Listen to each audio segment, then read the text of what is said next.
లక్షల కోట్ల రూపాయల విలువ చేసే డ్రగ్స్ ను స్మగ్లింగ్ చేసుకున్న కేసులో డ్రగ్స్ దిగుమతి చేసుకున్న కంపెనీ నిర్వాహకుల పేర్లు చూస్తే అందరూ కూడా దగ్గుబాటి నారా నందమూరి కుటుంబాలకు చెందిన కుటుంబ సపరివార సమేతాలే అని తేలిపోయింది.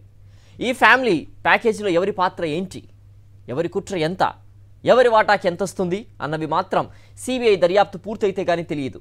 కేంద్రంలోని బీజేపీతో టీడీపీ జనసేన పొత్తు ఖరారయ్యే అవకాశాలున్నాయన్న సంకేతాలు రావడంతోనే బ్రెజిల్ నుంచి భారీ మొత్తంలో డ్రగ్స్ స్మగ్లింగ్ కి ఆర్డర్ పెట్టినట్టుగా తెలుస్తోంది. అసలు బీజేపీతో పొత్తు కోసం చంద్రబాబు అంతగా వెంపర్లాడింది కూడా ఇలా డ్రగ్స్ దిగుమతి చేసుకుంటే ఇబ్బందులు లేకుండా చూసుకోవచ్చన్న వ్యూహమే కారణం కావచ్చంటున్నారు.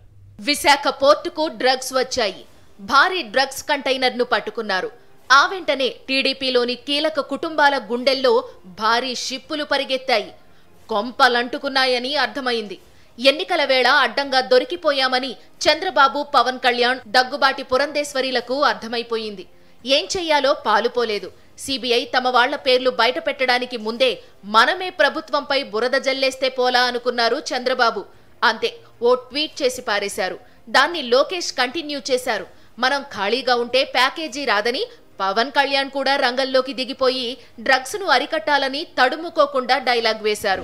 ఏపీ ప్రజలంతా తమ మాయలో పడిపోతారని, వెర్రి మొకాల్లా నమ్మేస్తారని చంద్రబాబు అనుకుంది. అయితే అది కాస్త బెడిసి కొట్టింది. చంద్రబాబు, పవన్ల అబద్ధాలు ఏపీ అంతా చుట్టి తిరిగిన తరువాతనే అసలు నిజం జనం దగ్గరకు వచ్చింది. ఈ డ్రగ్స్ పచ్చమందవేనని ప్రతి ఒక్కరికీ తెలిసింది.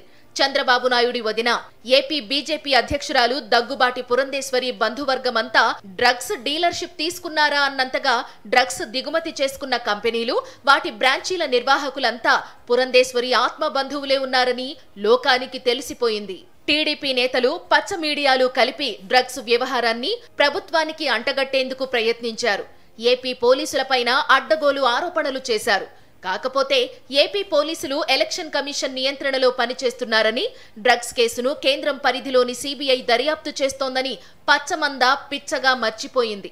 దీన్నే విశాఖపట్నం నగర పోలీస్ కమిషనర్ బట్టబయలు చేశారు. పాలకొల్లులో సంధ్యా మెరైన్ ముసుగులో పురంధేశ్వరి తనయుడు చెంచురాం, చీరాల సమీపంలోని వాడరేవులో పురంధేశ్వరి అల్లుడి నిర్వాకం, ఇంకో చోట పురంధేశ్వరి వియంకుడు ప్రసాదరావు వ్యవహారం.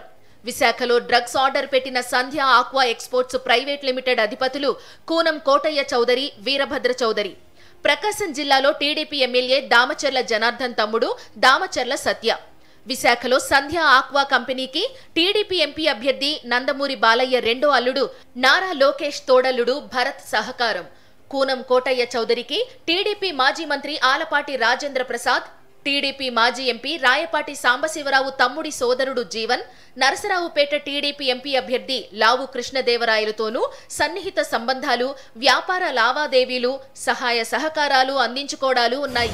మొత్తం డ్రగ్స్ వ్యవహారం అంతా నారా, నందమూరి, దగ్గుబాటి కుటుంబాల వైపు వేళ్లు చూపిస్తోంటే దొరికిపోయిన తర్వాత కూడా పచ్చ నేతలు సిగ్గుపడ్డం లేదు.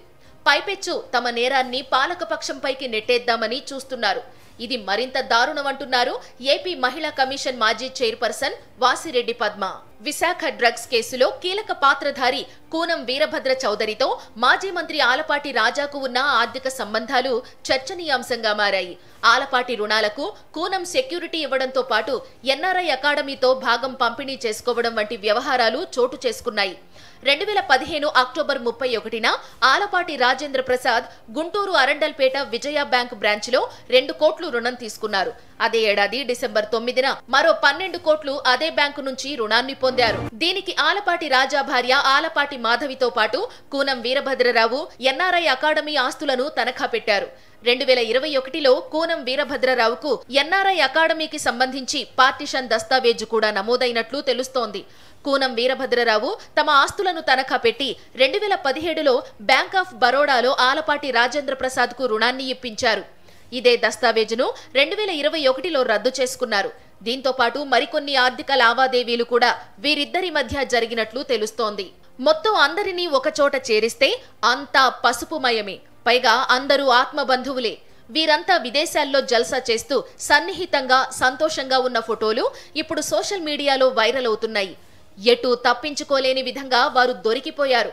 సిబిఐ దర్యాప్తు సాగే కొద్దీ ఒక్కొక్కరు అరెస్టు కాక తప్పదంటున్నారు న్యాయరంగ నిపుణులు.